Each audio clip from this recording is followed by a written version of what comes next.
Bien, ahora sí nos toca abrir el libro de Dios. Ya hablamos bastante nosotros, ahora toca que Dios hable. Y a eso hemos venido, a escuchar su palabra.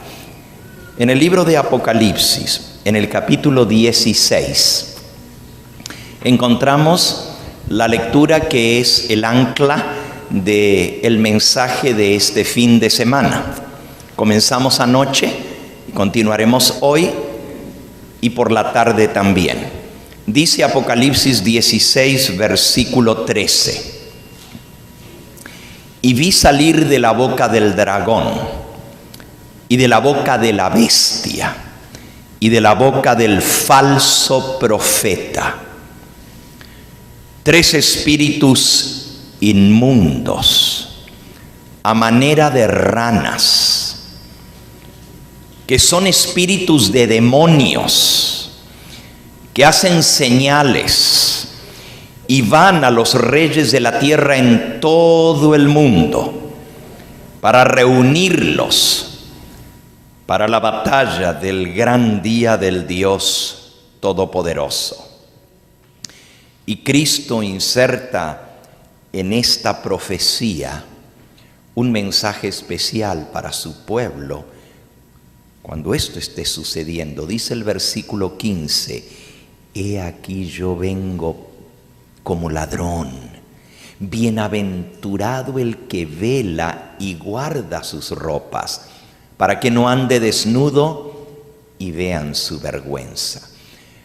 He aquí vengo como ladrón, en medio de lo que está pasando en el mundo hoy en día, donde fuerzas satánicas enviadas por el dragón, la bestia y el falso profeta están yendo a las naciones del mundo. Se están dirigiendo a los jefes políticos de las naciones, a los reyes, a los gobernantes, para reunirlos en un último intento de rebeldía contra el Dios del cielo. El nuevo orden mundial, anoche hablamos sobre esto y las implicaciones y cómo este texto está describiendo esa reunión, pero que cuando ellos digan, vimos anoche, paz y seguridad, es cuando va a venir ¿qué? La destrucción repentina.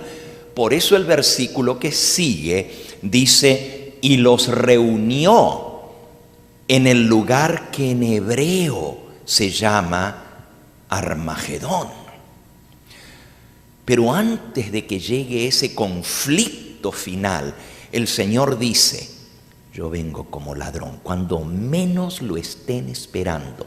Así como el ladrón que no se sabe cuándo viene, porque Cristo dijo en Mateo 25 que si supiéramos cuándo el ladrón viene, pues lo estaríamos esperando detrás de la puerta, ¿verdad? No dejaríamos que nos robe la casa. Pero no se sabe. Él viene en forma sorpresiva.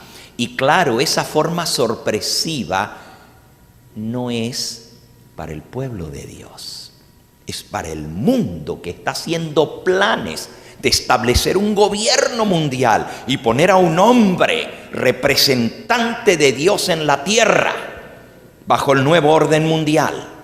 Unificar las religiones, unificar la política, unificar la economía del mundo para lograr el tan anhelado tiempo de paz y seguridad. Y qué interesante que esas son las dos palabras que están en la boca de todos los líderes mundiales: peace and security, national security. Están hablando de seguridad nacional, de unirse todas las naciones para aplastar el terrorismo, para no permitir que las cosas que están sucediendo en tantos lugares de la tierra, guerras, genocidio, asesinato en masa, como acaba de suceder en Siria esta semana pasada, 190 muertos en cuestión de 10 minutos. Y eso puede parecer no mucho, pero llevan 1,5 millones de asesinados en Siria, un país que no es tan grande. 1,5 millones de gente muerta por esa guerra allí. Entonces, en medio de toda esta conmoción, Cristo dice: yo vengo como ladrón. Pero entonces, para el mundo viene como ladrón, pero para nosotros tiene un mensaje especial. Está en el versículo 15. Pero antes de leer esa parte que tiene que ver con su pueblo, bienaventurado el que vela y guarda sus ropas, para que no ande desnudo y vean su vergüenza. Ese es el mensaje para el pueblo de Dios. Y ya les voy a mostrar por qué es el mensaje para nosotros. Pero la primera parte del versículo, he aquí yo vengo como ladrón, no es para nosotros, o no debiera ser para nosotros. Vamos a comparar esto, antes de seguir explicando el versículo 15, con lo que leímos anoche en Primera de Tesalonicenses, capítulo 5. Primera de Tesalonicenses, capítulo 5. Comenzando en el versículo 1, dice así: pero acerca de los tiempos y de las ocasiones, no tenéis necesidad, hermanos, de que yo os escriba. Ustedes no necesitan que les avise del tiempo en que estamos viviendo, y de las ocasiones quiere decir los tiempos señalados por Dios para ejecutar sus juicios. De eso hablamos anoche, de los juicios de Dios que vienen sobre esta tierra. Y cómo hay ángeles poderosos que están aguantando los vientos hasta que el Señor selle en su frente a sus siervos. Hermanos, ustedes no tienen necesidad de que os hable, dice Pablo, acerca de los tiempos y de las ocasiones, porque vosotros sabéis, versículo 2, perfectamente que el día del Señor vendrá como ladrón en la noche. Lo mismo que dice Cristo allí, ¿verdad? En Apocalipsis 16, versículo 15. He aquí yo vengo como ladrón. Él dice, ustedes saben perfectamente que el Señor va a venir como ladrón en la noche. Que cuando digan, versículo 3, que cuando digan paz y seguridad, peace and security, cuando estén hablando de esto, cuando digan que lo han logrado, entonces vendrá sobre ellos destrucción repentina, como los dolores a la mujer encinta, y no escaparán. Mas vosotros, dice el versículo 4, hermanos, ahora sí nos está hablando a nosotros, no estáis en tinieblas para que aquel día os sorprenda como ladrón. Así que para nosotros no es que Él va a venir como ladrón. Nosotros no estamos con los ojos cubiertos, ciegos, en tiniebla, para no entender y saber lo que está pasando. Para eso el Señor nos ha dejado la palabra profética más segura. Ustedes, dice Él, no están en tinieblas para que aquel día os sorprenda como ladrón. Porque vosotros sois todos, versículo 5, hijos de luz, hijos del día. No somos de la noche ni de las tinieblas. Por tanto, no durmamos como los demás, sino velemos y seamos sobrios. Otra vez, la misma recomendación da Pablo que el Señor Jesús habla en Apocalipsis 16:15. Velad. Volvamos ahora al versículo de Apocalipsis 16. Las palabras del Señor Jesús que están insertadas dentro de este capítulo que es altamente profético de eventos finales. Él tiene un mensaje especial. Dice el versículo 15, he aquí yo vengo como ladrón, no para el pueblo de Dios, sino para el mundo, para los que están haciendo su estratagema para lograr paz y seguridad, y no lo van a poder lograr. Pero entonces el mensaje para su pueblo, para su iglesia: feliz del que vela, bienaventurado el que vela y guarda sus ropas, para que no ande desnudo y vean su vergüenza. Este mensaje es o tiene relación directa con el mensaje de Jesús para la iglesia de la Odisea. Y vamos a compararlo. Ustedes saben que la iglesia de la Odisea es la séptima y última iglesia. El libro de Apocalipsis comienza con la primera visión. En total, el libro de Apocalipsis tiene 7 visiones. 7 visiones. O sea, el Señor le fue revelando a Juan en la isla de Patmos y se le apareció 7 veces en distintas circunstancias y le dio 7 visiones. Algunas son más largas, otras son más cortas, pero todas están registradas en el libro de Apocalipsis. La primera visión es cuando Él se aparece, el Señor Jesús, al apóstol Juan en la isla de Patmos, y Juan se voltea para ver la voz de trompeta que lo estaba llamando. Y al darse vuelta ve a Jesús. Y entonces Jesús le dice, tengo un mensaje que tú tienes que escribir y enviarlo a las 7 iglesias que están en Asia. Y entonces el capítulo 2 y 3 contiene el mensaje a las 7 iglesias. Claro, no vamos a estudiar esto ahora, pero solamente tenemos que saber que esas 7 iglesias representan 7 períodos de la iglesia del Señor a lo largo de los siglos, desde la época del apóstol Juan hasta la venida de Cristo. 7 períodos de la iglesia. Y el último, el séptimo, está representado ese período por la iglesia de la Odisea. Y la Odisea viene de 2 palabras en griego, laos, que quiere decir pueblo, y disea viene del verbo dikaiō, que quiere decir juzgar, pueblo juzgado o pueblo del juicio. Eso quiere decir la Odisea. Y ese último periodo es el periodo del juicio justo antes de la venida del Señor.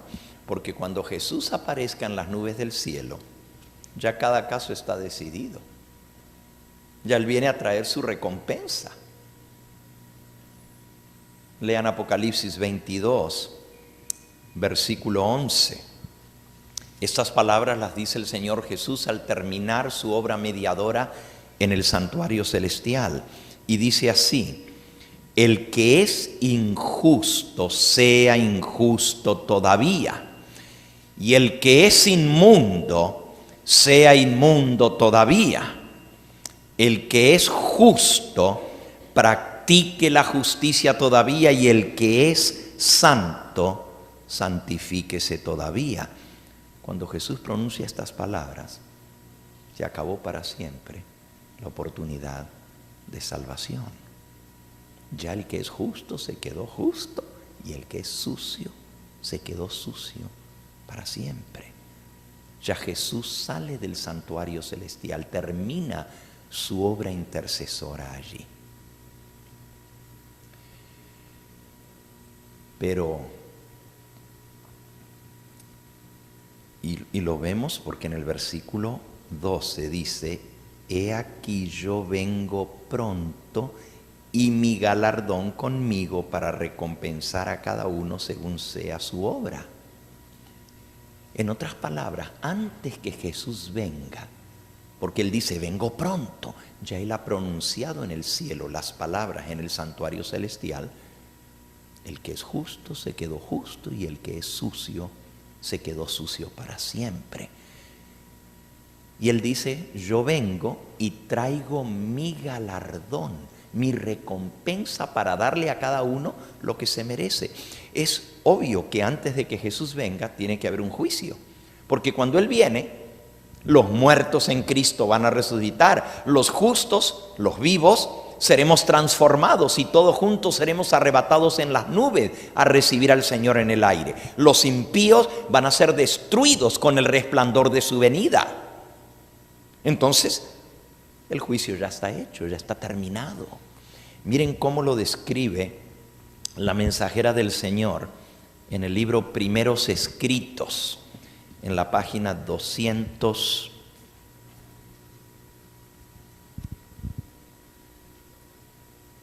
79.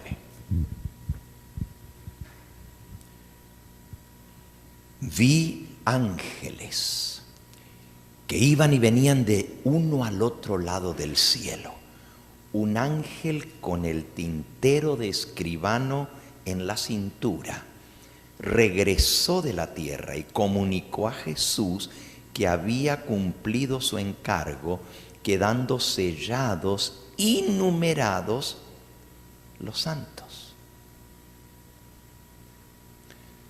Anoche presentamos la introducción al tema del sellamiento, que es el que vamos a ver hoy.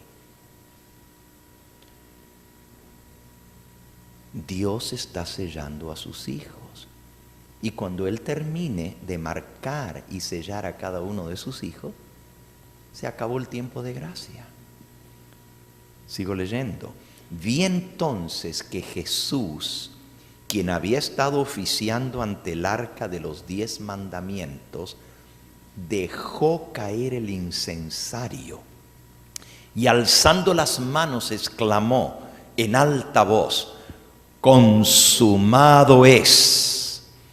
Y toda la hueste angélica se quitó sus coronas cuando Jesús hizo esta solemne declaración: el que es injusto, sea injusto todavía, y el que es inmundo, siga siendo inmundo todavía, el que es justo, practique la justicia todavía, y el que es santo, santifíquese todavía.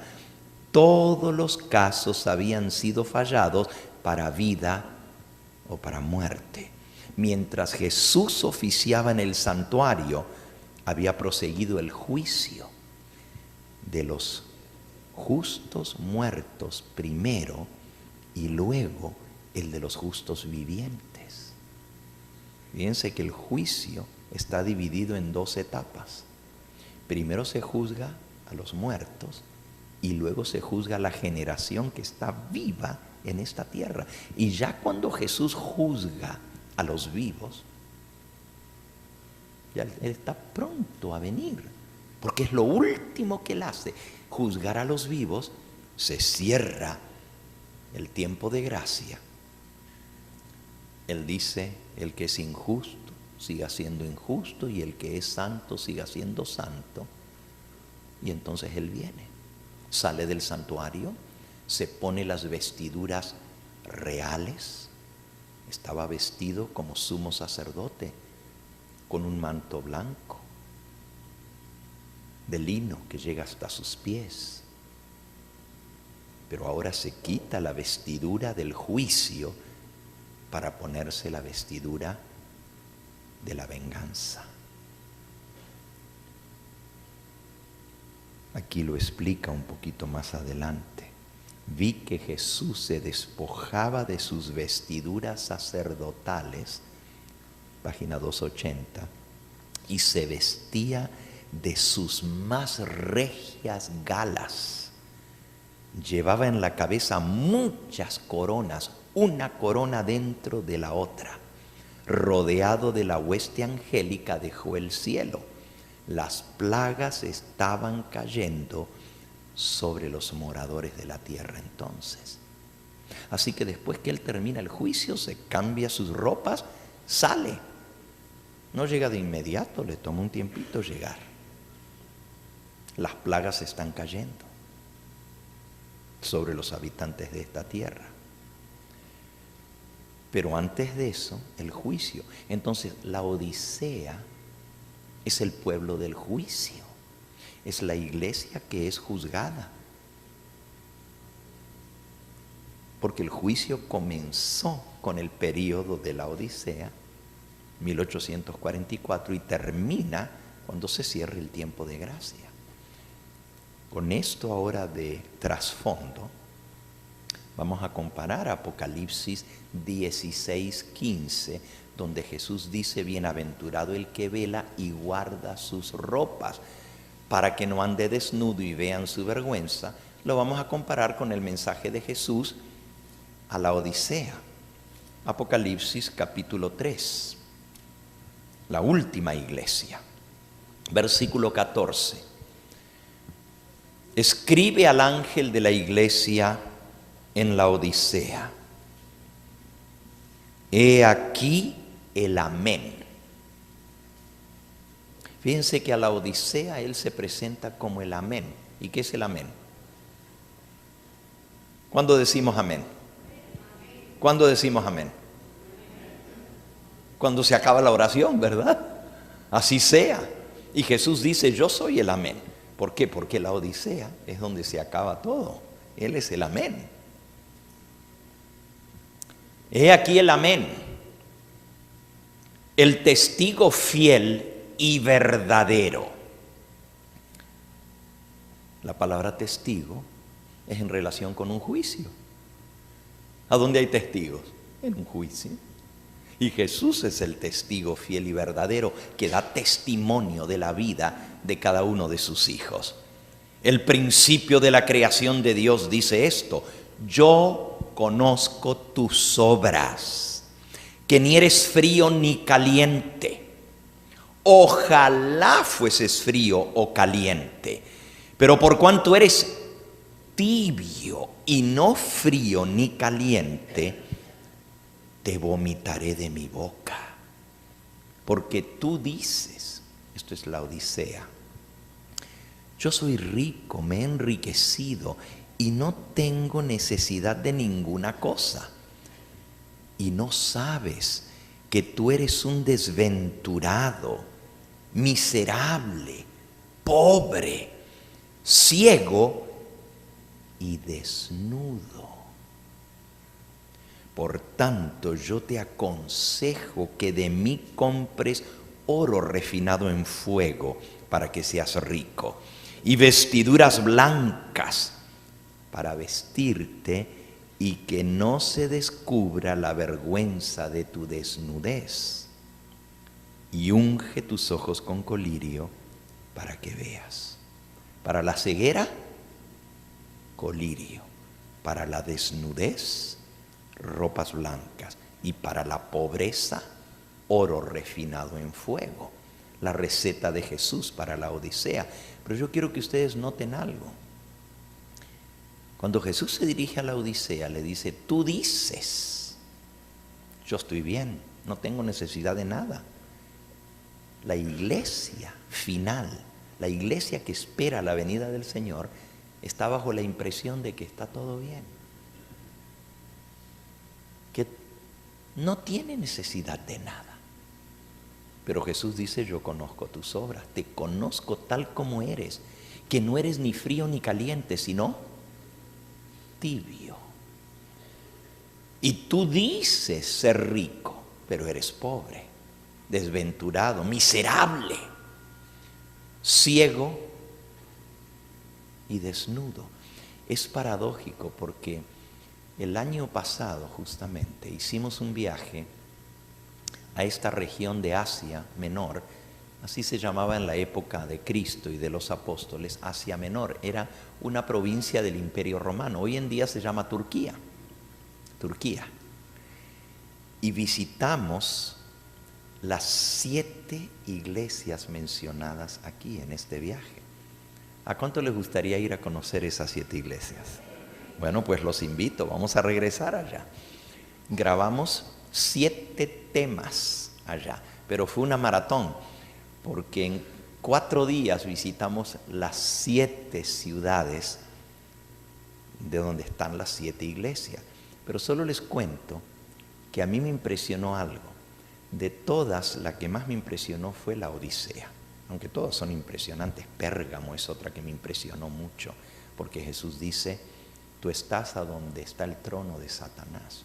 Y nosotros vimos el trono de Satanás en Pérgamo. Bueno, no les voy a contar de eso ahora, pero es impresionante. Saben, arriba de una montaña está el templo al dios principal de los romanos, el dios Zeus. Y hay un lugar, bueno, eso es Pérgamo, no les voy a hablar de eso. Pero a la Odisea a mí me impresionó más que todas las demás. De todas las ruinas que vimos de las 7 iglesias, porque son 7 ciudades que son ruinas, la Odisea es la más grande, la más impresionante, la más opulenta. Oigan, hasta el día de hoy las ruinas de la Odisea son tan opulentas, o sea, se mira que era una ciudad rica.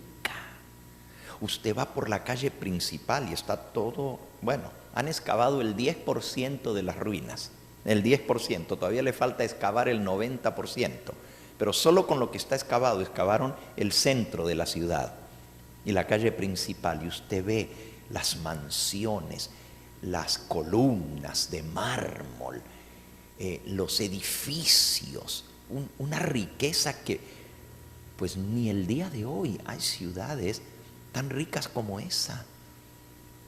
Calles pavimentadas, estamos hablando de 2000 años atrás.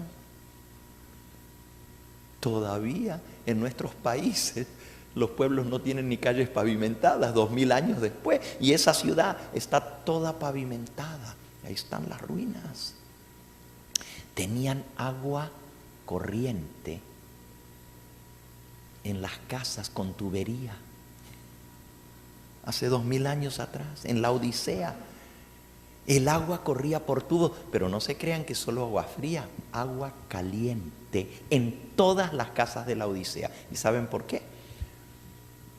Porque hay una cadena de montañas cerquita de la Odisea, como unos 5 kilómetros. El pueblo está al pie, en ese valle, al pie de la montaña, y no es pueblo, es una ciudad grande. Pero ahí, hasta el día de hoy, hay aguas termales, y el agua sale caliente. Entonces ellos la entubaron y trajeron agua caliente y le pusieron a todas las casas agua caliente gratuita. ¿Cómo les gustaría a ustedes haber vivido en una ciudad donde usted abre la llave y le sale agua caliente gratis sin tener que pagarla? Y como el agua todo el tiempo está brotando hasta 2000 años después, pues podía dejar la llave abierta, que no se perdía nada porque el agua sigue corriendo. Y lo que no usaban en las casas, pues corría en el río, solo que el río que salía de la Odisea, salía el agua bien caliente. Pero cuando llegaba y cruzaba por la ciudad de la Odisea, estaba tibia. Y el Señor le dice: te conozco, no eres ni fría ni caliente, sino que tibia. Él usó una ilustración que les era bien patente para ellos. Y lo otro que me impresionó es que la fuente principal de ingreso de la ciudad de la Odisea era una mina de oro.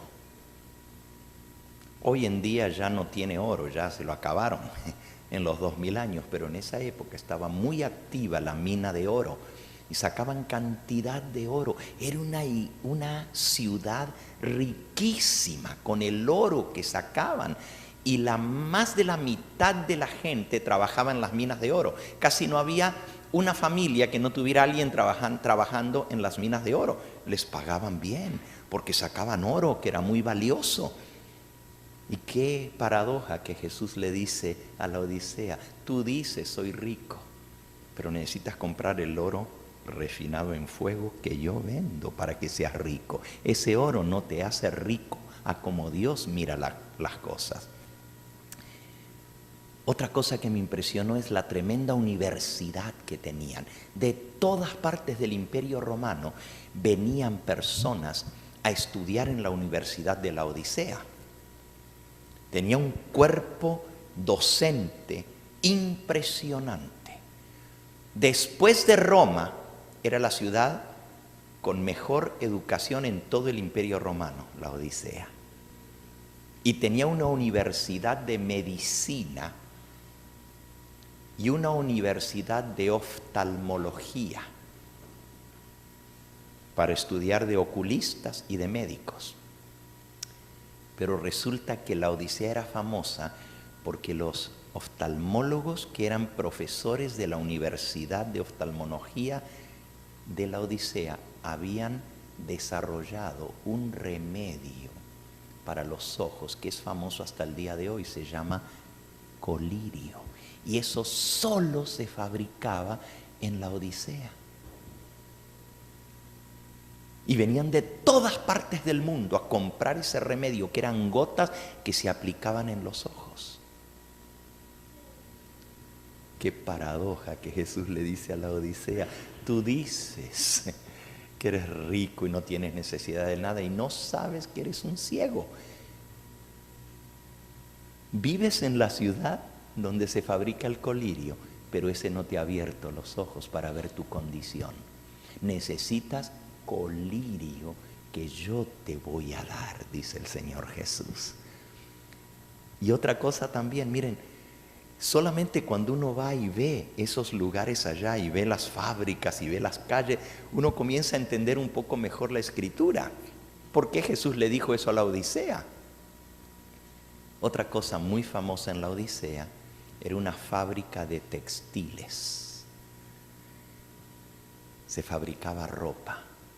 Y lo más famoso en esa fábrica de textiles era el lino fino.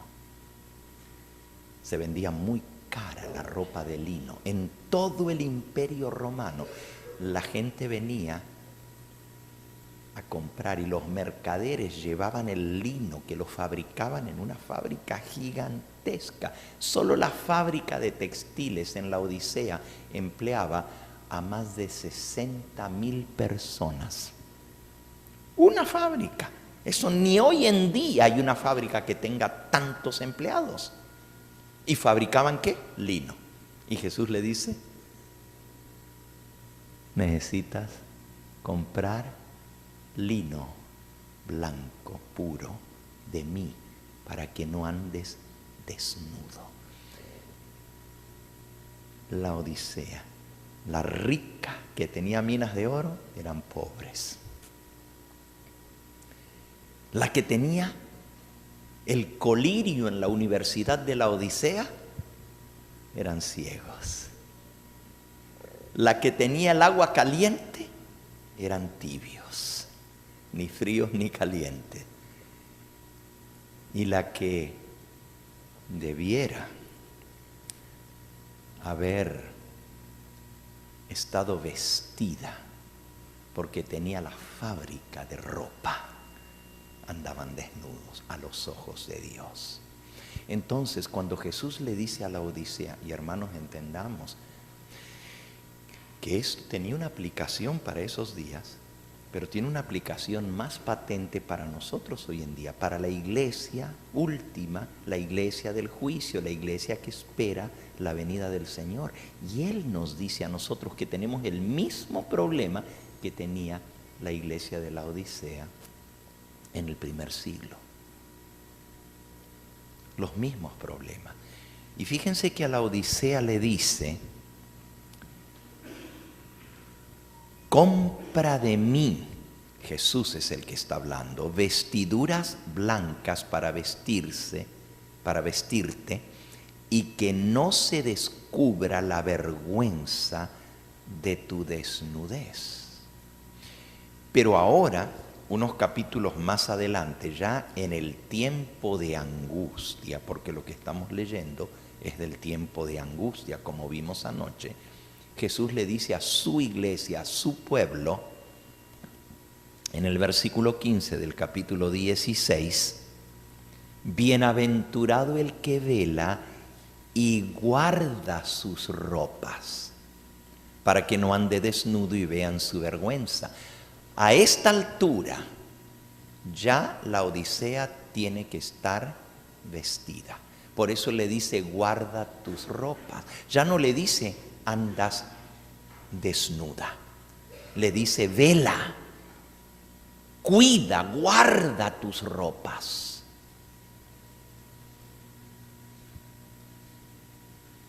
Porque la Odisea tiene remedio si aplica el remedio de Cristo.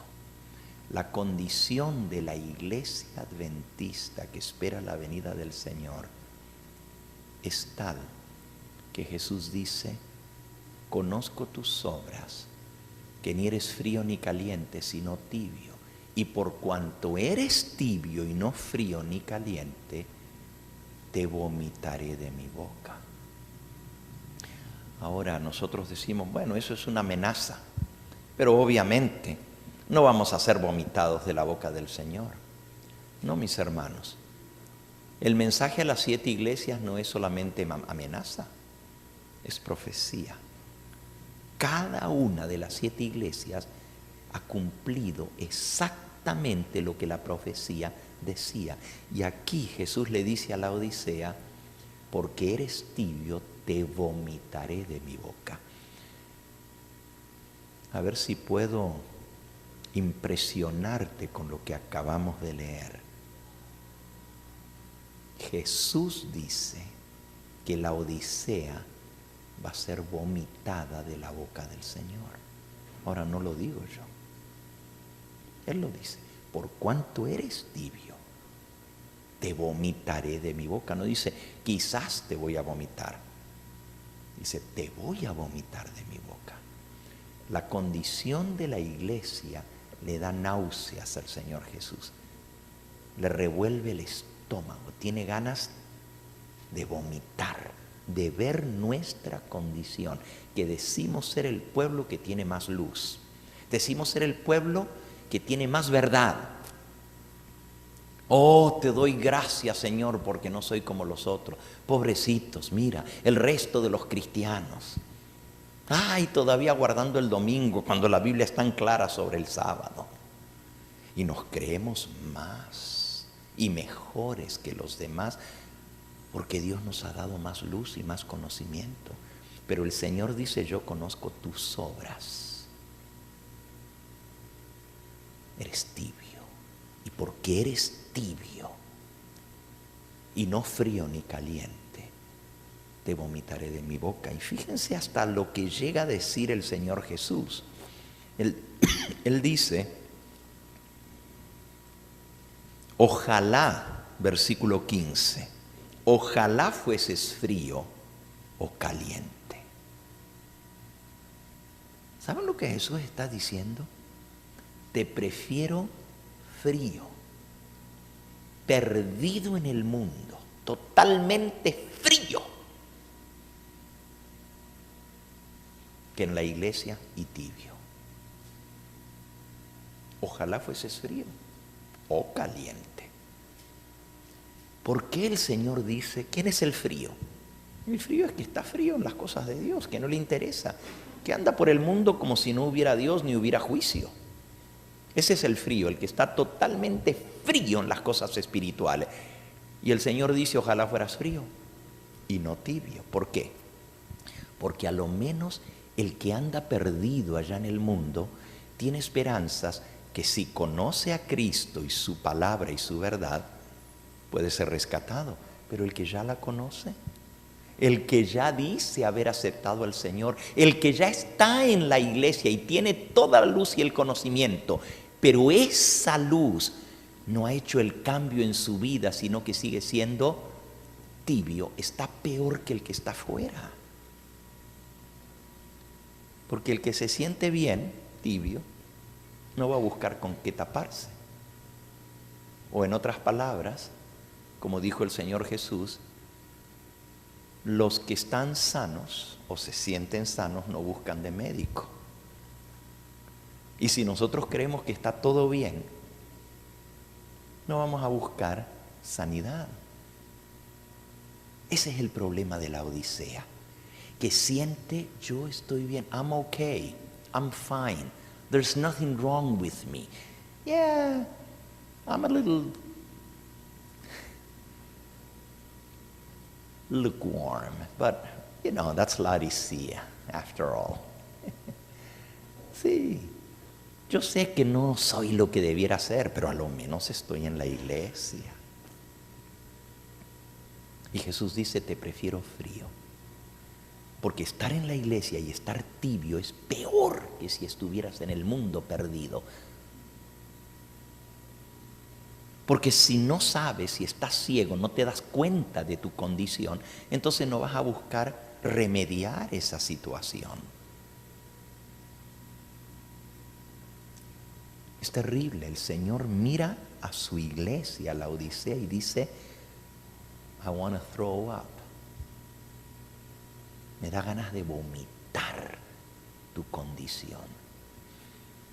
Y tú me dices, Pastor Gambetta, sí, esa es la condición de la iglesia, de allá, de la conferencia, pero no nosotros, ¿verdad?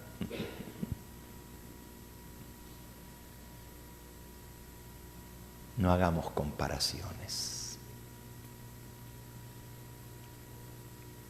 El Señor dice, yo conozco tus obras. Somos adventistas del séptimo día. Qué bonita se mira la iglesia hoy, ¿verdad? Que así hubiera estado las otras noches. Nomás pensamos que porque venimos el sábado a la iglesia y ya cumplimos con la misa de 11, ya estamos bien. Pero el Señor nos quiere calientes, trabajando para su obra, buscando a las almas que perecen. Todo aquel que no está envuelto en la obra del Señor de buscar a las almas, no está trabajando con el Señor en armonía con Él. De nada vale su profesión de fe. ¿Sabes lo que dice la mensajera del Señor en el libro Servicio Cristiano? El Señor no cuenta los miembros de la iglesia por los que están anotados en los libros, dice la mensajera del Señor, ni por los que asisten a los cultos. Así no lo cuenta Dios. ¿Saben cómo lo cuenta Dios? Por los que están trabajando en favor de las almas. Esos son los que Dios cuenta. Y si nosotros no estamos envueltos en la obra del Señor, decimos que el tiempo es corto, decimos que el juicio se está llevando a cabo, decimos que en cualquier momento la generación que está viva va a ser juzgada. Decimos que los juicios de Dios ya están por venir, como vimos anoche. ¿Y cuándo es que vamos a alertar a la gente? Anoche vimos y lo leímos, que los poderosos ángeles de Dios recibieron la orden, aguanten un poco más, no suelten los vientos todavía, hasta que hayamos sellado en sus frentes a los siervos de nuestro Dios. Y la mensajera del Señor, comentando sobre esto, aquí en el libro Eventos de los Últimos Días,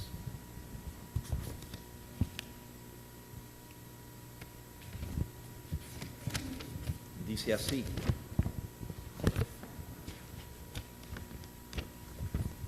en la página 243. Los ángeles están ahora sujetando los vientos de la lucha para que no soplen hasta que el mundo sea advertido de su cercana condenación. ¿Por qué todavía los ángeles están aguantando los vientos? Porque el mundo tiene que ser ¿qué? Alertado. ¿Y quién lo va a hacer? ¿A poco Dios va a escribir la alerta en el cielo y va a poner alerta roja para que todo el mundo lo vea? Nosotros somos los que tenemos que alertar al mundo. En este mismo libro, en la página 46 dice: en un sentido muy especial, los adventistas del séptimo día han sido colocados en el mundo como centinelas. ¿Qué es un centinela? Un vigilante. Los centinelas se ponen en las torres. En la antigüedad las ciudades estaban amuralladas y había torres. Y el centinela estaba en la torre viendo el horizonte. Y donde veía que venía el peligro, alertaba a la ciudad. Para eso es un centinela, un guardia. Para alertar, para cuidar. Los adventistas somos los centinelas del mundo. A los adventistas se les ha confiado la tarea de dirigir la última amonestación a un mundo que perece. La palabra de Dios proyecta sobre ellos una luz maravillosa. Una obra de la mayor importancia les ha sido confiada: proclamar los mensajes del primero, segundo y tercer ángeles. ¿Qué es lo que Dios le encomendó a la iglesia adventista? Proclamar estos 3 mensajes. Ninguna otra obra puede ser comparada con esta. Nada debe desviar nuestra atención de hacer esta obra. Nada. Pero resulta que hoy en día lo que menos se predica es el mensaje de los 3 ángeles.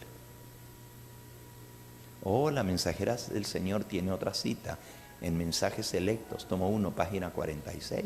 Ella dice que el diablo ha diseñado una situación tal en la iglesia adventista que el mensaje que Dios le dio, que es el mensaje de los 3 ángeles, sea silenciado, sea opacado. ¿Saben lo que ella dice? Ella dice que el diablo ha manipulado las circunstancias en la iglesia adventista para que el mensaje que Dios le dio para que diera al mundo y lo alertase, iba a ser detenido. Literalmente, si quieren la cita la puedo buscar. El mensaje que Dios le dio a la iglesia adventista iba a ser detenido. Se le iba a poner un bozal para que el perro no ladre. ¿Y de qué sirve un perro que no puede ladrar?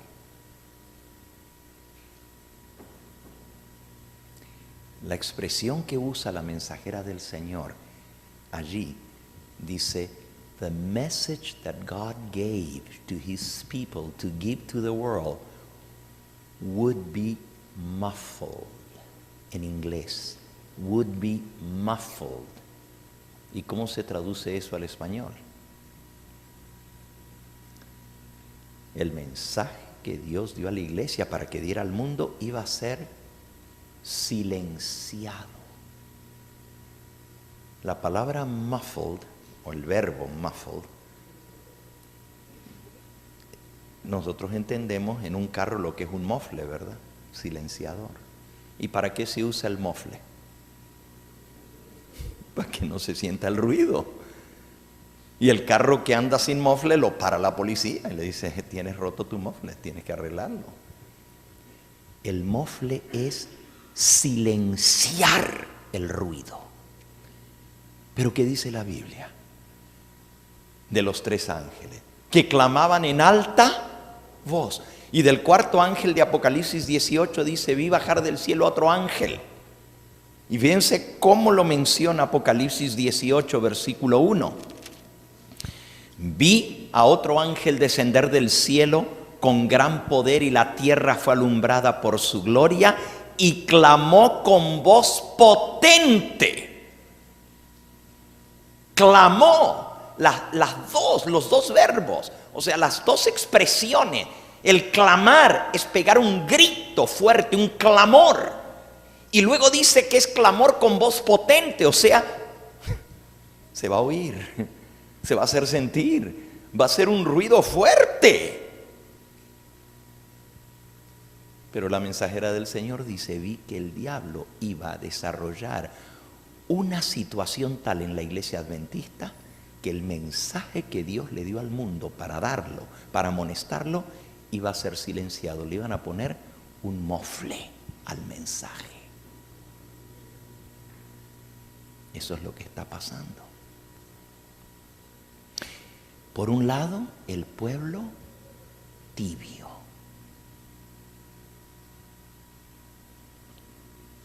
Tibio. No nos animamos a ponernos de parte de Dios. Queremos estar así, con un pie en el mundo y otro pie en la iglesia. Ni nos vamos del todo para el mundo, no, porque nos perdemos, pero ni nos queremos poner 100% de parte de Dios. Mitad y mitad, tibios. No nos comprometemos con las cosas de Dios. Y no podemos servir a 2 señores. O servimos a Cristo o servimos al mundo. Pero no se puede servir a 2 señores.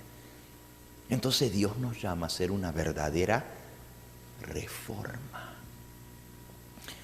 ¿Qué le dice el Señor Jesús a la Odisea? Apocalipsis 3, versículo 18.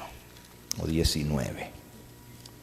Yo reprendo, versículo 19, y castigo a todos los que amo. Sé pues celoso y arrepiéntete. Y el versículo 20, he aquí yo estoy a la puerta y llamo. Si alguno oye mi voz y abre la puerta, entraré a él y cenaré con él y él conmigo. Y nosotros usamos ese versículo para los llamados. Cuando hacemos un llamado decimos, Jesús está llamando. Él está a la puerta de tu corazón, invitándote a entrar. Y sí, es muy bonito el versículo, pero realmente el versículo dice mucho más. Yo estoy a la puerta, dice Jesús. No dice del corazón.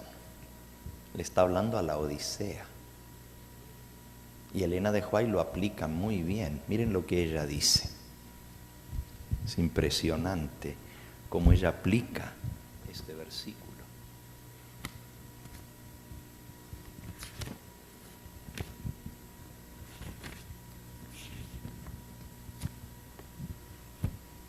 En el mismo libro, Eventos de los Últimos Días, página 50. La iglesia se encuentra en el estado de la Odisea. La presencia de Dios no está en su medio. Esto está tomado de Notebook Leaflets, tomo 1, página 99. Y aquí solamente citaron esa frase. La iglesia se encuentra en el estado de la Odisea, la presencia de Dios no está en su medio. Notebook Leaflets, eso quiere decir notas y panfletos, volumen 1. Pero yo aquí en mi libro le copié cómo sigue la cita, porque la busqué en el original. Y dice, qué cosa tan terrible es haber dejado al Señor Jesús fuera de su propia iglesia. Está a la puerta, no adentro. ¡Wow! La mensajera del Señor dice que dejaron la Odisea. Dejó a Jesús en la puerta de su propia iglesia, no está dentro. La presencia de Dios no está en su medio. This is serious matter. My question is he in your life? ¿Le has permitido entrar en tu casa, en tu vida? Porque en la iglesia de la Odisea lo dejaron afuera. Yo estoy bien. I'm okay. No problem. Yo tengo la verdad, tengo la luz, tengo el conocimiento, soy rico, me he enriquecido y nada tengo necesidad. Y no sabes que eres un desventurado, un pobre, un miserable, un ciego y un desnudo. Yo reprendo y castigo a todos los que amo, sé pues celoso y ¿qué? Y arrepiéntete. Dios nos llama a un verdadero arrepentimiento. Y yo entiendo que este es mi primer sermón con ustedes como su pastor. Y hubiera sido más bonito hablar de otra cosa. Ustedes dicen, pastor, usted vino, pero con el látigo. Y es el primer sermón. Pues sí, aguanten los demás. Pero Jesús dice, yo reprendo y castigo a todos los que ¿qué? A los que amo. Esto es por amor. ¿Que no te quieres salvar? ¿Que no quieres que tu familia se salve? ¿Y tú crees que si seguimos en la tibieza espiritual que estamos, no comprometidos con las cosas de Dios, que así vamos a poder estar listos para su venida? Para los acontecimientos que vienen. Entonces, ¿necesitamos una reforma? ¿Necesitamos un cambio? ¿Quiere el Señor que esta iglesia se despierte y se reavive?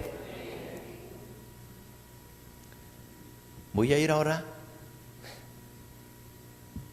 Wow, tengo un enemigo muy grande aquí en esta iglesia. Y ese enemigo es aquello que está en aquella pared de allá atrás. El reloj. El reloj. Les dije, O estaba por decirles, ahora voy a entrar en el tema del sellamiento, porque todo esto era la pura introducción. Bueno, gracias a Dios todavía tenemos otro sermón esta tarde, ¿verdad? Pero realmente, para poder subsistir lo que viene, anoche lo vimos, los únicos que van a poder subsistir, los juicios que van a comenzar a caer, que ya comenzaron a caer las primeras gotas de estos juicios, los desastres en cielo, mar y tierra, son las primeras gotas de lo que viene. Pero anoche leímos lo demás que viene, juicios terribles. Llegamos hasta la sexta trompeta. Y los únicos que van a subsistir, dice Apocalipsis 9, versículo 5, son los que tienen el sello de Dios en sus frentes. Por eso quiero hablarles un poquito sobre este tema y lo que significa el sello de Dios en la frente. En el libro Joyas de los Testimonios, tomo 2, la mensajera del Señor tiene un capítulo entero y yo les recomiendo que ustedes lo estudien en detalle. No tengo el tiempo el día de hoy de compartir todo lo que está en este capítulo. El sello de Dios se titula. Joyas de los Testimonios, tomo 2. Y comienza con la página 63. Así se titula el capítulo, el sello de Dios. La mensajera del Señor comienza citando Ezequiel capítulo 9. Y vamos a buscarlo. Ezequiel capítulo 9. Anoche leímos Apocalipsis 7. Los ángeles que detienen los vientos hasta que el ángel que tiene el tintero de escribano, el ángel que viene de donde sale el sol, que trae el sello del Dios vivo, marque, selle a los siervos de Dios. Y vimos que el sello de Dios sirve de protección sobre lo que viene. Pero ahora en el capítulo 9 de Ezequiel, dice el versículo 1. Clamó en mis oídos con gran voz. Y qué interesante que todas las veces que Dios habla y que viene un mensaje de Dios siempre es a gran voz.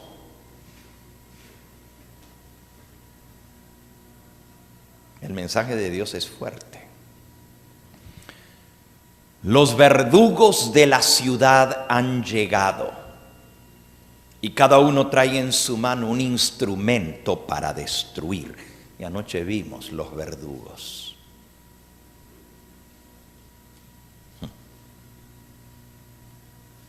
¿A quién va a usar Dios como verdugos? Hay gente que piensa que van a ser los ángeles de Dios los que van a hacer esta obra de destrucción. Pero nosotros vimos anoche que el ángel del abismo lleva por nombre el destructor. ¿Y quién es el ángel del abismo? Satanás. Escuchen esta otra cita. Eventos de los últimos días. En la página 246. Se me mostró que los juicios de Dios no vendrán sobre los impíos directamente del Señor. Oh, son juicios de Dios, pero no vienen directamente del Señor. ¿Cómo es eso? Parece una contradicción. Se me mostró que los juicios de Dios no vendrán directamente sobre ellos de parte del Señor, sino de esta manera. Los impíos se colocan más allá de su protección. Él advierte, corrige, reprueba y señala el único camino seguro. Luego, si aquellos que han sido el objeto de su cuidado especial siguen su propio curso, independientemente del Espíritu de Dios, tras repetidas amonestaciones, si eligen su propio camino, entonces Él no encarga a sus ángeles que impidan los decididos ataques de Satanás contra ellos. Es el poder de Satanás lo que está obrando en el mar y en la tierra, trayendo calamidad y angustia y desastre, barriendo multitudes para asegurarse de su presa. Dios usará a sus enemigos como instrumentos de juicio para castigar a aquellos que siguen sus propios caminos perniciosos.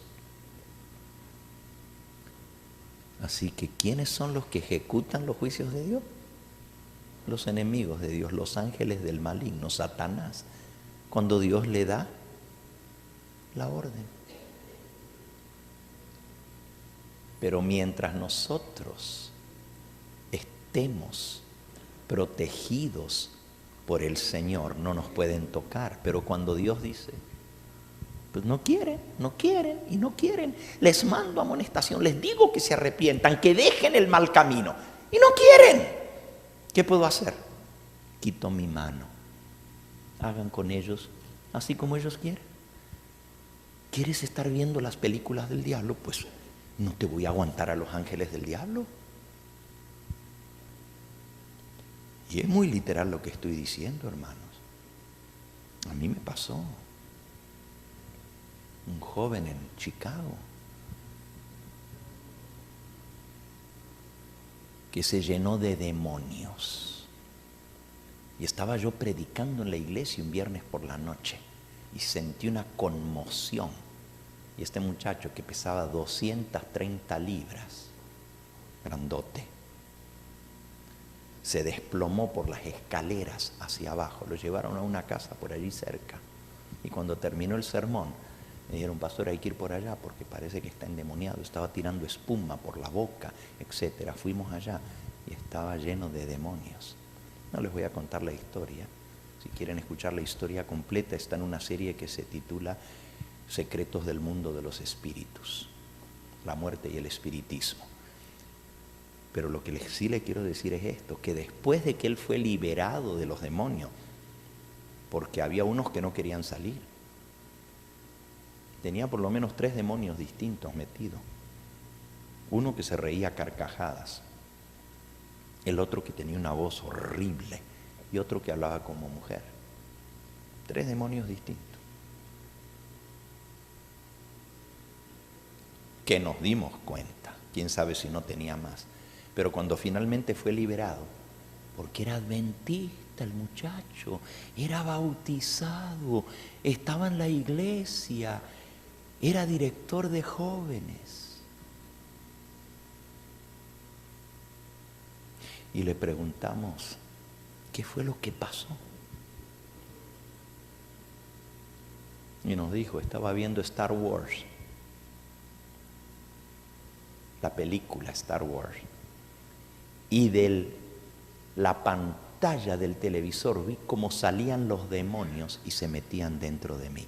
Escuchen, jóvenes, Dios tiene misericordia, pero cuando nosotros recibimos amonestación tras amonestación tras amonestación y no queremos hacer caso, no, pero es que me gusta. Finalmente Dios dice, está bien, si eso es lo que tú quieres, pues tenlo, quita su mano y vienen los juicios. Tengo que volver a la cita de Joyas de los Testimonios. Decía Elena de White, citando Ezequiel capítulo 8, clamó a mis oídos con gran voz diciendo, los verdugos de la ciudad han llegado y cada uno trae en su mano un instrumento para destruir. Y ella sigue citando los versículos que siguen. Voy a seguirlos leyendo de la Biblia. Y llamó, versículo 4, cita Elena de White, y llamó Jehová, versículo 3, al varón vestido de lino que tenía en su cintura un tintero de escribano. Y le dijo Jehová, pasa por en medio de la ciudad, por en medio de Jerusalén, Jerusalén representa al pueblo de Dios, al pueblo adventista. Y ponles una señal en la frente a los hombres que gimen y claman a causa de todas las abominaciones que se hacen en medio de ella. Y a los otros dijo, oyéndolo yo, pasad por la ciudad en pos de él y matad. No perdone vuestro ojo, no tengáis misericordia, matad a viejos, a jóvenes, a vírgenes, a niños, a mujeres, hasta que no quede ninguno. Pero a todo aquel sobre el cual hubiere señal, no os acercaréis, y comenzaréis por mi santuario. Wow. Comenzaron pues desde los varones ancianos que estaban delante del templo. Y les dijo, contaminad la casa, llenad los atrios de muertos, salid. Y salieron y mataron en la ciudad. Y aconteció que cuando ellos iban matando, yo quedé solo y me postré sobre mi rostro delante de Jehová y dije, ay, Señor Jehová, ¿destruirás a todo el remanente de Israel derramando tu furor sobre Jerusalén? Hablando del remanente. Y la preocupación de Ezequiel es, ¿vas a destruir a todo el remanente, que no va a quedar nadie? Y me dijo, la maldad de la casa de Israel y de Judá es grande en sobremanera, pues la tierra está llena de sangre, la ciudad está llena de perversidad, porque han dicho, ha abandonado Jehová la tierra y Jehová no ve. Así pues haré yo, mi ojo no perdonará, no tendré misericordia, haré recaer el camino de ellos sobre sus propias cabezas. Ahí está, lo que ellos quieren, pues quito la mano, que les caiga lo que ellos están buscando.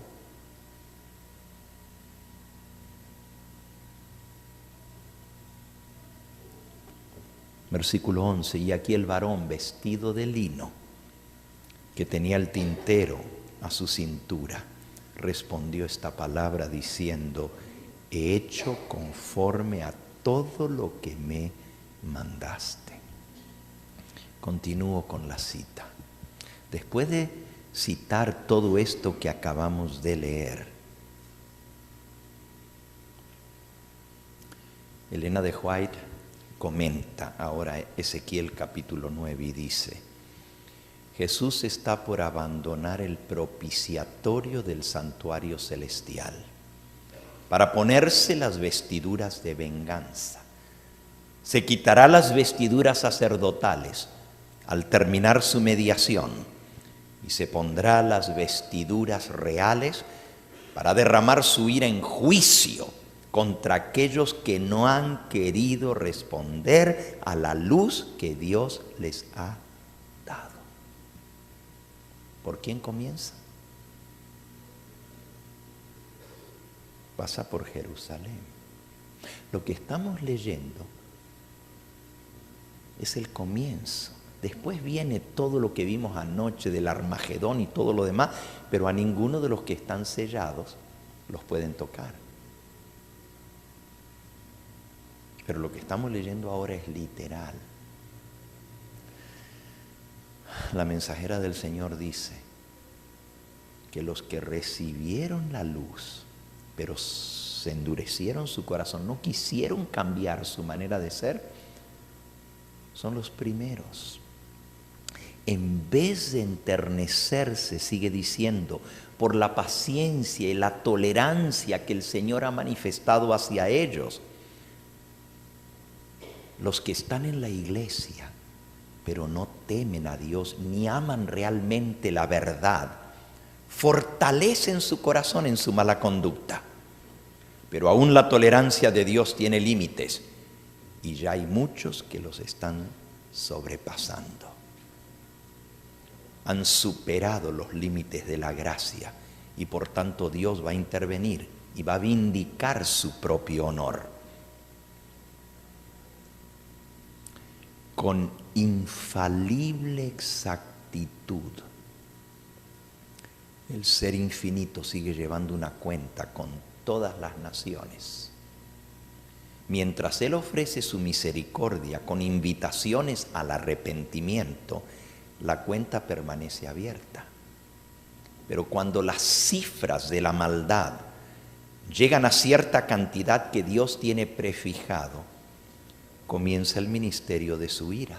La cuenta se cierra, cesa la paciencia divina. Entonces ya no intercede la misericordia en su favor. Retira su mano y los entrega a sus propias concupiscencias. Al profeta Ezequiel, mientras miraba a través de las edades, se le presentó este tiempo en que estamos viviendo en visión. Las naciones de esta época han recibido misericordia sin precedentes. Les han sido dadas las bendiciones más selectas del cielo. El mundo entero ha tenido oportunidad de escuchar el mensaje. Pero el orgullo intensificado, la codicia, la idolatría, la inmoralidad, el desprecio a Dios y la vil ingratitud son cosas anotadas contra ellos, contra ellas. Están cerrando rápidamente su cuenta con Dios. Eso es con el mundo. Pero lo que me hace temblar, dice ella, es el hecho de que aquellos que han tenido mayor luz y los mayores privilegios han sido contaminados por la iniquidad prevaleciente. Bajo la influencia maléfica del mundo que los rodea, muchos, aún entre los que profesan la verdad presente, se han enfriado. Están tibios y están siendo arrastrados por la corriente del mal, igual que los demás. ¿A poco los adventistas no están viendo las mismas películas que los que están afuera? ¿A poco no están yendo a los mismos espectáculos que los que son incrédulos? ¿A poco no están yendo a parties y a fiestas igual que el resto del mundo? ¿A poco no tienen los mismos ídolos de los deportes que el resto del mundo? ¿A poco no se visten o quieren vestirse igual que el mundo? ¿Saben ustedes que en un estudio que se hizo en las universidades adventistas se encontró que hay tanta droga en las universidades adventistas entre los jóvenes como las que hay en las universidades no adventistas? Igualito. El alcohol, el 78% de los estudiantes de universidades adventistas consumen alcohol. 78%, that's almost 8 out of 10. They're drinking in the Adventist schools. Se han contaminado. La influencia del mundo los ha arrastrado. El desprecio universal en que se tiene la verdadera piedad y santidad. Hoy en día hasta se burlan. What? You're virgin? ¿Que tú eres virgen? ¿De qué mundo vienes? Desprecio por la piedad y la santidad induce a los que no se relacionan estrechamente con Dios a perder la reverencia a su ley. Si estuviesen siguiendo la luz y obedeciendo de todo corazón la verdad, esta santa ley les parecería aún más preciosa cuanto más se la desprecia y desecha. A medida que la falta de respeto por la ley de Dios se vuelve más manifiesta, más descarada.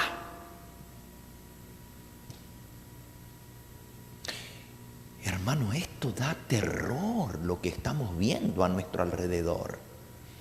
Por eso en la dedicación de los niños, en la oración, yo decía, Señor, estos niños se van a tener que criar en medio de la suciedad que hay en el mundo hoy en día. A nosotros no nos tocó ver, a lo menos se escondían en el closet, pero ahora ya salieron del closet. Y ahora ya están en las iglesias adventistas, empujando por lesbian, gay, LGTB. ¿Que no han visto alguno de los últimos videos? Seventh Gay Adventist se llama el video. No Seventh Day, Seven Gay Adventist.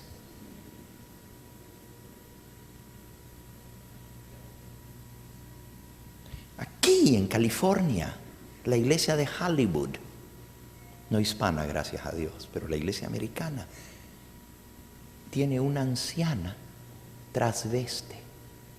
Nació hombre, pero se hizo mujer. Y es anciana de iglesia, ordenada, la ordenaron. Ahora, en el mes de diciembre. Yo nunca pensé que esto iba a entrar dentro de mi iglesia. Porque yo me crié en la iglesia adventista y amo esta iglesia. Y jamás pensé que me iba a tocar ver con mis ojos lo que hoy en día está pasando.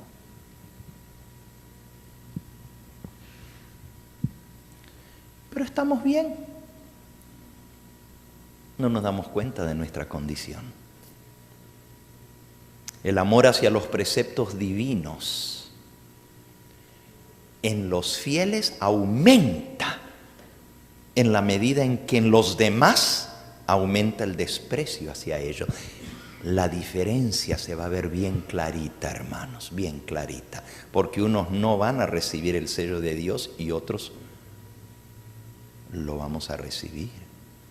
Y yo quiero incluirme en eso. Por eso le pido al Señor, con temor y temblor, por mi salvación y la salvación de mi familia y de mis hijos.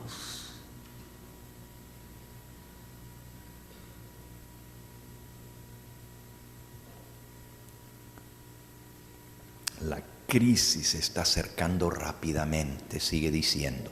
Estoy leyendo el capítulo El sello de Dios. Está también en Testimonios, volumen 5, volume 5 of the Testimonies. ¿Okay? Yo le estoy leyendo de Joyas de los Testimonios, tomo 2, página 63 en adelante. La crisis se está acercando rápidamente. Las cifras que suben velozmente demuestran que está por llegar el tiempo de la visitación de Dios. Miren, hermanos, cuando la cosa llegó a tal punto, en Sodoma y Gomorra, Dios dijo, voy a ver qué está pasando allá, porque el clamor de Sodoma ha llegado hasta el cielo. ¿Y ustedes saben lo que pasó? Dios dijo, basta, se acabó, no más, y mandó fuego y azufre. Pónganse a pensar que esta nación, los Estados Unidos de Norteamérica, ha aprobado una ley que deja en ridículo la santa ley de Dios. Lo que Dios creó en el comienzo, porque la Biblia dice, a imagen de Dios lo creó, varón y hembra los creó. Y los bendijo. Y dijo, dejará el hombre a su padre y a su madre, se unirá a su mujer, y serán los dos una sola carne. Ahora legalmente en esta nación, en la nación entera, el matrimonio entre dos hombres es legal. El matrimonio entre dos mujeres, en violación abierta y directa a lo que Dios estableció. Y sí, estoy consciente de que estoy saliendo en televisión abiertamente y sé las consecuencias que esto puede traer. Entiendo, pero no me puedo callar. Porque los que van a recibir el sello de Dios van a estar gimiendo y clamando por las abominaciones. ¿Cuánto tiempo más creen ustedes que le queda a esta nación antes que los juicios de Dios caigan? ¿Cuánto tiempo le puede quedar a esta nación? Las dos cosas más sagradas que vienen a la raza humana desde el Edén, lo que Dios estableció en el Edén, fueron dos instituciones. La primera, el matrimonio, ha sido anulada. Ha sido anulada. Y la otra es el Santo Sábado. Cuando esta nación anule por ley el Santo Sábado para establecer el domingo, se acabó. Miren, escuchen lo que dice aquí. En el libro Eventos de los Últimos Días, nuevamente.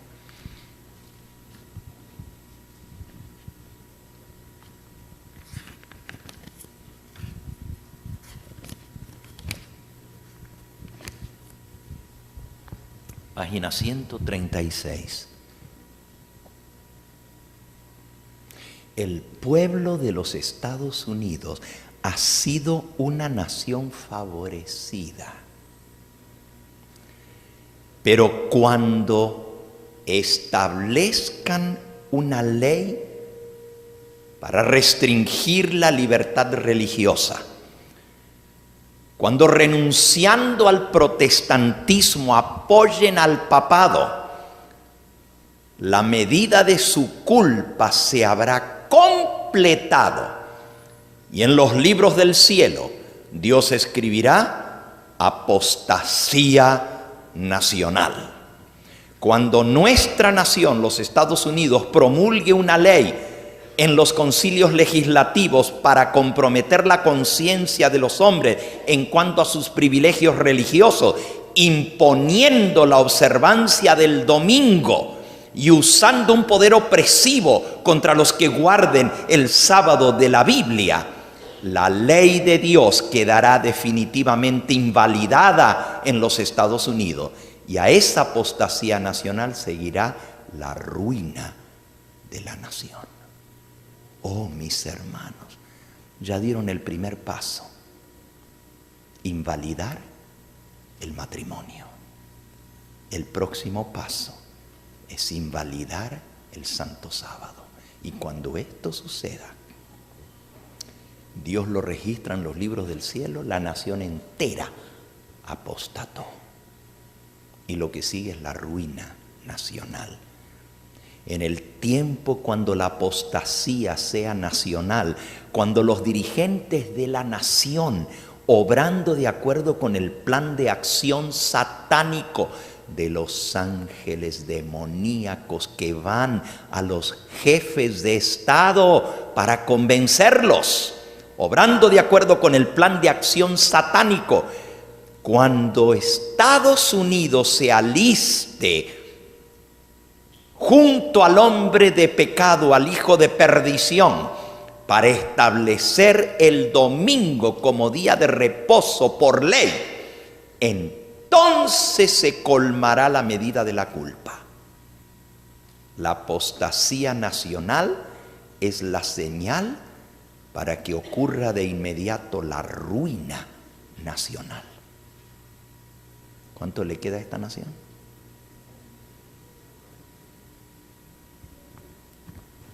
¿Quién iba a pensar que iba a ser Obama el que iba a aprobar el matrimonio gay para toda la nación por ley? ¿Será que este también se va a atrever a una ley dominical? No sé. ¿Será que lo va a hacer antes de que salga de su mandato? ¿O va a esperar el próximo que venga? Pero esto no tiene marcha atrás.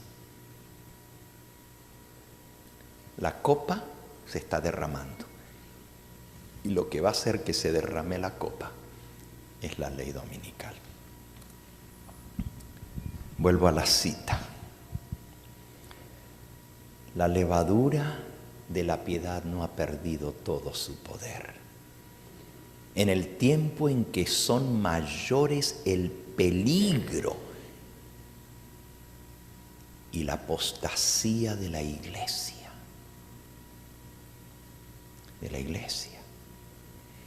El pequeño grupo que se mantiene en la luz estará suspirando y clamando por las abominaciones que se cometen en la iglesia. Fíjense, Dios va a tener un remanente fiel, un pequeño grupo que se va a mantener suspirando, clamando por las abominaciones que se están haciendo. Sus oraciones ascenderán especialmente en favor de la iglesia, porque sus miembros están obrando a la manera del mundo.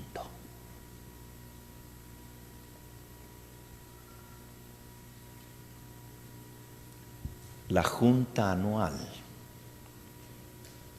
en el mes de noviembre, recién pasado, de la Asociación General, aprobó un documento presentado por los teólogos de Andrews, diciendo cómo se debe tratar a los homosexuales, lesbianas y transvestes dentro de la iglesia adventista.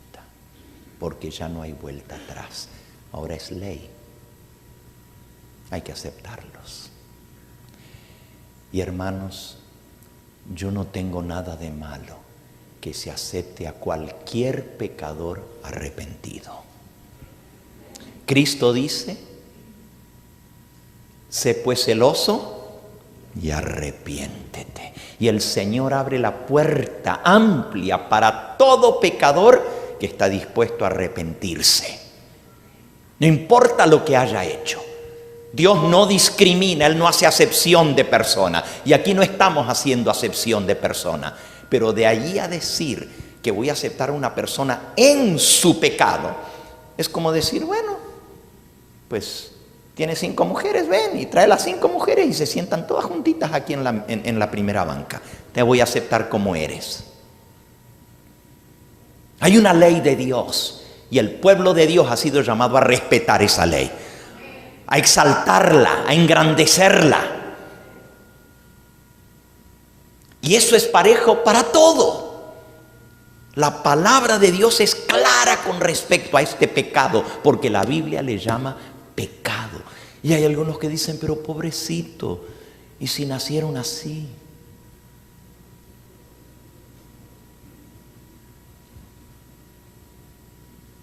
Y si una persona nació con la debilidad de la cleptomanía, que le gusta robar porque lo heredó, pues pobrecito, él ya nació así, hay que dejarlo así. Y si una persona ya trae la debilidad de la promiscuidad y del sexo, pobrecito, pues así nació, hay que dejarlo así. ¿Qué no dice la Biblia que si alguno está en Cristo, nueva criatura es? ¿Que no creemos nosotros en el poder de Dios para transformar? Ese es el mensaje que predicamos. Yo reprendo y castigo a todos los que amo. Sé pues celoso y arrepiéntete, dice el Señor. Claro que Dios quiere aceptar a todo el que arrepentido viene a Él. El pequeño grupo, sigo leyendo, que se mantiene en la luz estará suspirando y clamando por las abominaciones que se cometen. Sus oraciones ascenderán especialmente en favor de la iglesia, porque sus miembros están obrando igualito que el mundo. No serán vanas las oraciones de estos pocos fieles. Cuando el Señor salga como vengador, también vendrá como protector. Alabado sea su nombre. El mismo Señor que se levanta en aquel tiempo se levantará Miguel, el gran príncipe. El mismo que se pone las vestiduras reales para castigar al mundo por su pecado y a la iglesia por su pecado, a la Odisea, y la va a vomitar de su boca, es el mismo que viene como protector para todos aquellos que tengan el sello de Dios en su frente. Cuando el Señor salga como vengador, vendrá también como protector de todos aquellos que hayan conservado la fe en su pureza y se hayan mantenido apartados del mundo, sin mancha en sus vidas.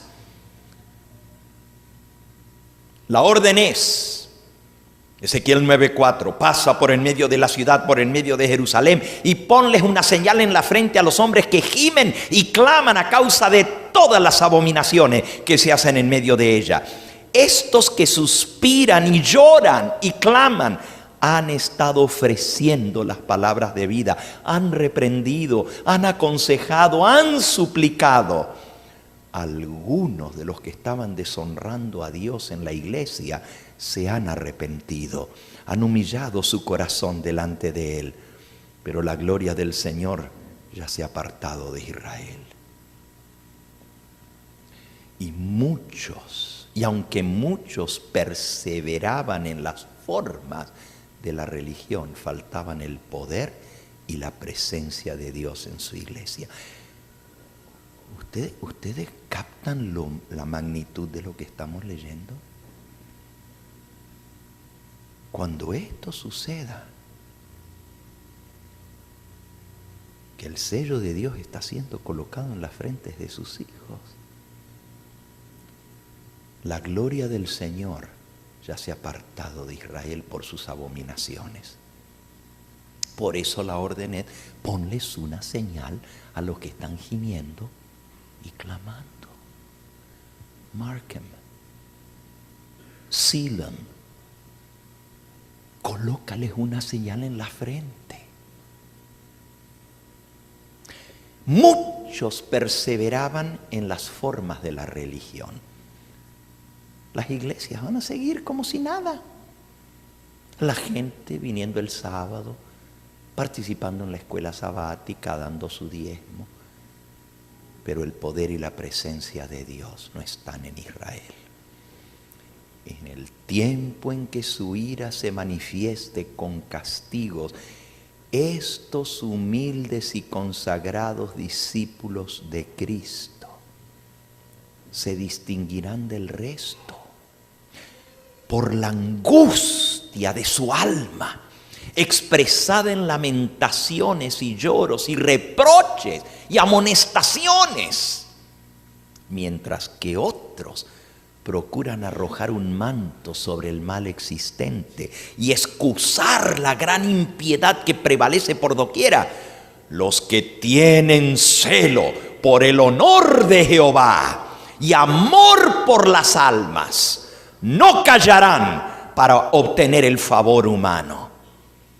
Sus almas justas se afligen día tras día por las obras y conversaciones profanas de los impíos. Son impotentes para detener el torrente de la iniquidad. De allí que se llenan de pesar y alarma, lloran delante de Dios al ver la religión despreciada en los mismos hogares de aquellos que han tenido tan grande luz.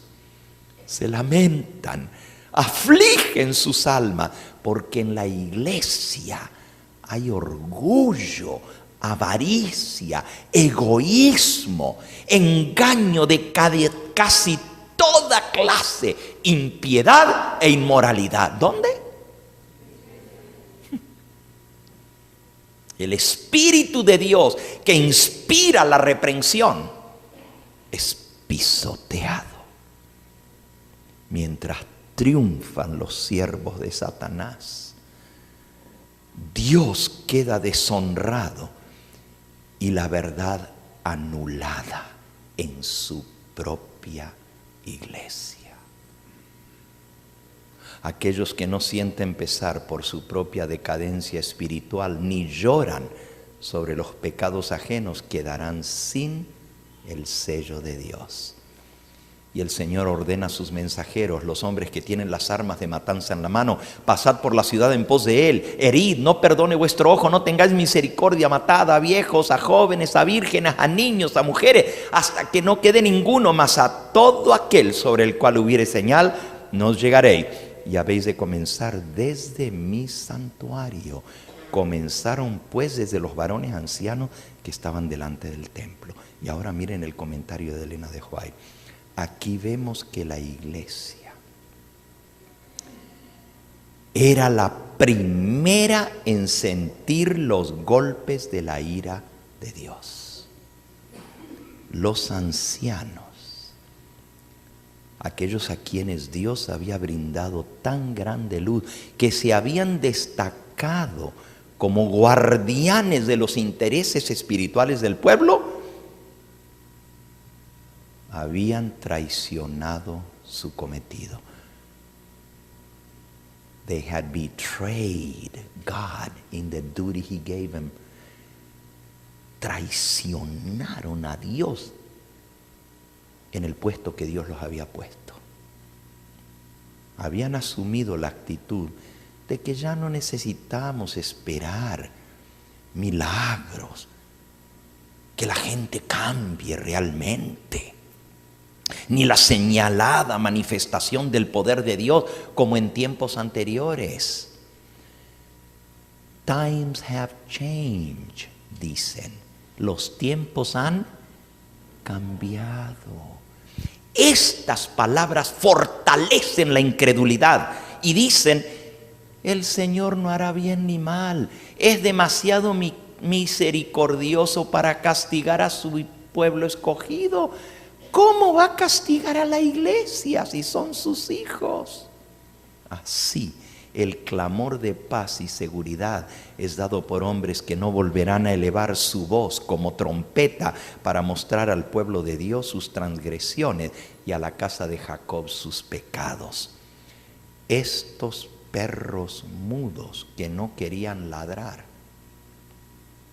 son los que sienten la justa venganza de un Dios ofendido. Hombres, jóvenes y niñitos, todos perecen juntos. Comienza por los dirigentes. Perros mudos. Wow. Eso está tomado del profeta Isaías. Él menciona esa expresión, perros mudos. ¿Y de qué sirve un perro mudo? ¿De qué sirve un perro mudo? Viene el peligro, se mete alguien en la casa, se salta el cerco y el perro a nadie alerta. Así son aquellos que dejan pasar el pecado y no señalan al pueblo, no levantan la voz de trompeta, dicen: don't worry, everything's fine, God is too good, He's not going to condemn you, just live your life.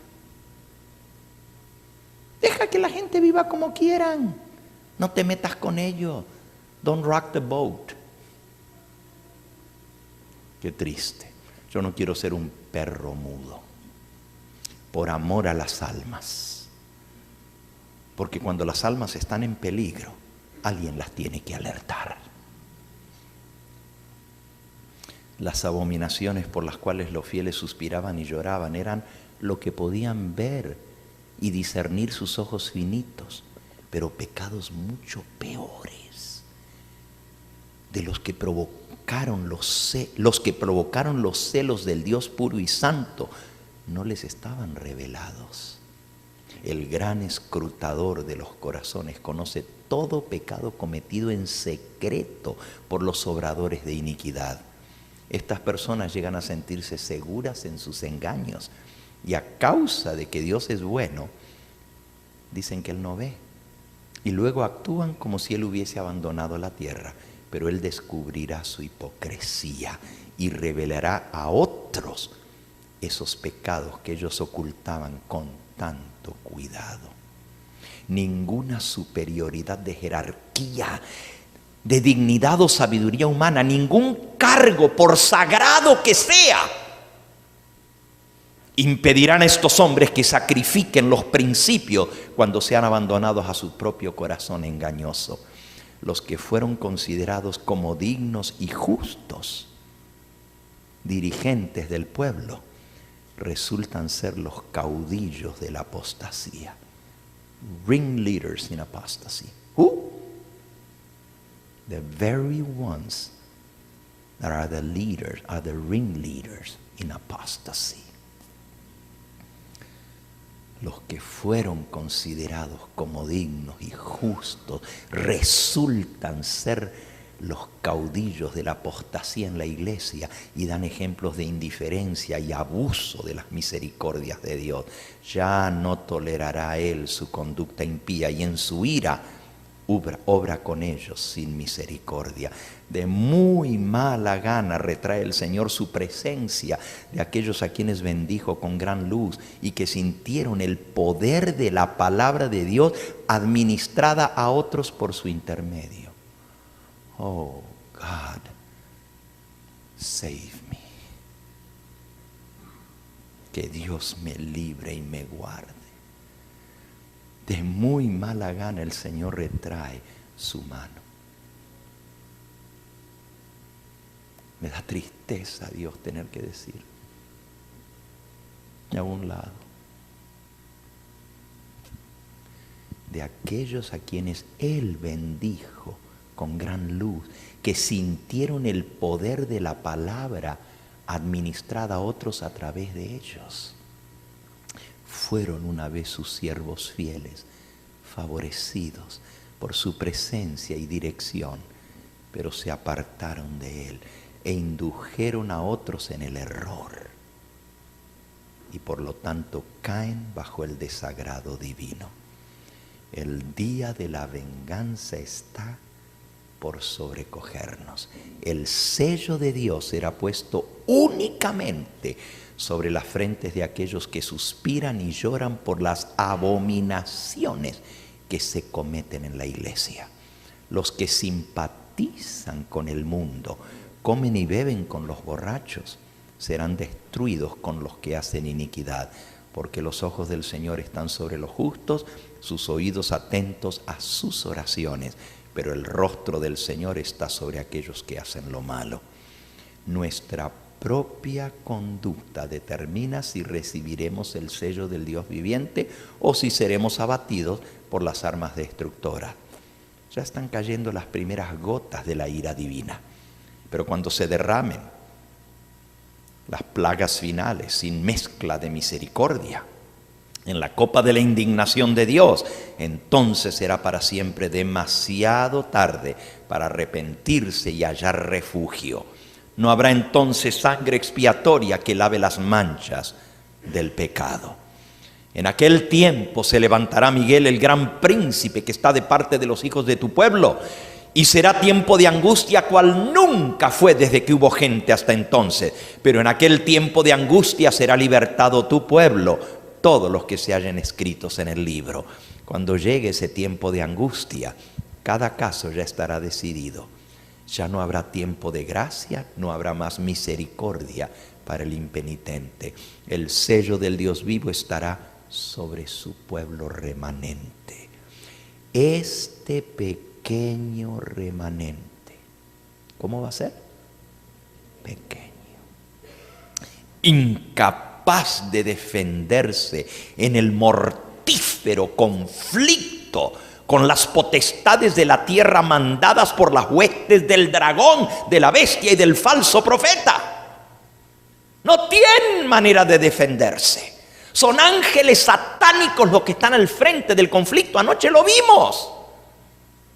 Incapaces de defenderse en el mortífero conflicto con las potestades de la tierra mandadas por las huestes del dragón, de la bestia y del falso profeta. Este remanente hace de Dios su defensa. Ha sido promulgado en la tierra por la más alta autoridad el decreto de que adoren a la bestia y reciban su marca bajo pena de persecución y muerte. Dios ayude entonces a su pueblo, porque ¿qué podría hacer su remanente sin su ayuda en un conflicto tan terrible? Y termino el último párrafo. No se adquiere en un momento el valor la fortaleza, la fe y la confianza implícita en el poder de Dios para salvarnos. That doesn't happen by miracle. No se adquiere en un momento esa fe. Confiar en que Dios nos va a salvar cuando el mundo se esté desplomando a nuestro alrededor. Esas gracias celestiales se adquieren por la experiencia de años, por una vida de santo esfuerzo y de firme adhesión a lo recto. Los hijos de Dios estaban sellando su destino día a día. You gotta stick to what is right, no matter what, day by day. That's how you get the seal of the living God on your forehead. Asediados de innumerables tentaciones, sabían que debían resistir firmemente o quedar vencidos.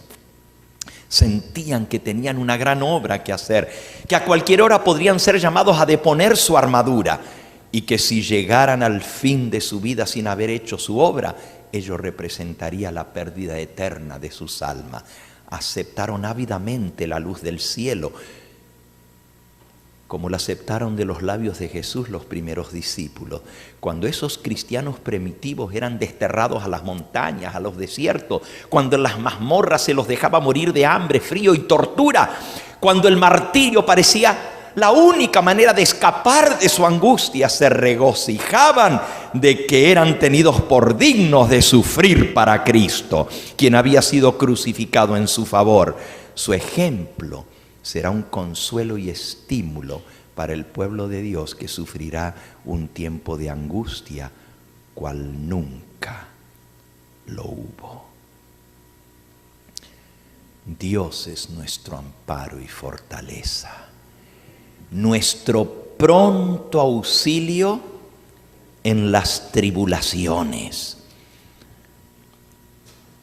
Por tanto, no temeremos, aunque la tierra sea conmovida, aunque se traspasen los montes al corazón de la mar, aunque bramen y se turben sus aguas y tiemblen los montes a causa de su bravura.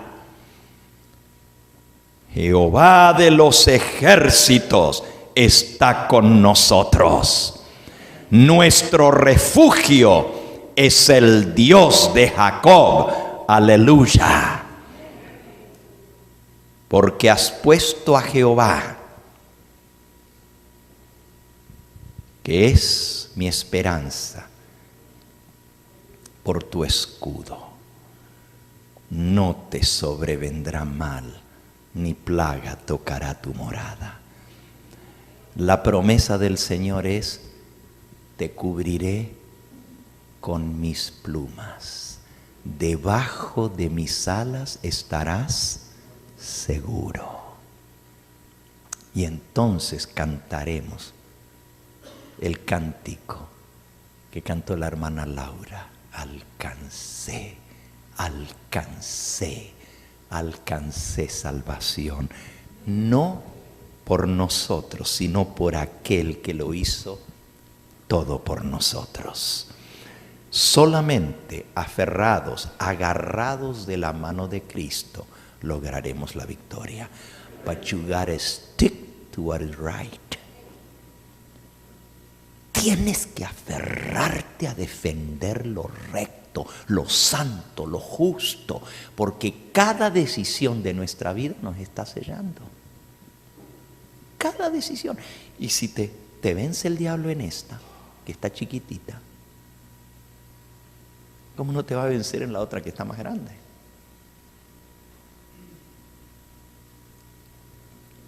If you failed in the small things of life, how do you expect to overcome in the big things? Si en las cosas sencillas, las tentaciones que nos vienen a diario, el diablo nos vence y nos arrastra, ¿qué será cuando venga lo grave? Dice el libro de Jeremías: si cuando el río Jordán estaba bajito, te andabas ahogando, ¿qué será cuando te llegue el agua a las narices? Si te corrieron con los de a pie y te cansaste, ¿qué será cuando te corran de a caballo? En otras palabras, si ahora le fallamos al Señor, si cada día estamos siendo tibios, infieles en esto, en aquello, no, pero siempre estoy pensando, pero va a venir el día cuando sí le voy a ser fiel. Qué engaño tan grande. Si no somos fieles ahora, ¿cómo le vamos a ser fieles cuando venga la prueba grande? ¿Quién está por Cristo? ¿Quién le servirá? A buscar a otros, ¿quién le ayudará? ¿Quién, dejando el mundo contra el error, luchará por siempre al lado del Señor? Y el coro de ese himno dice, por su magna gracia, por su inmenso amor, yo estoy por Cristo, es mi Rey, Señor.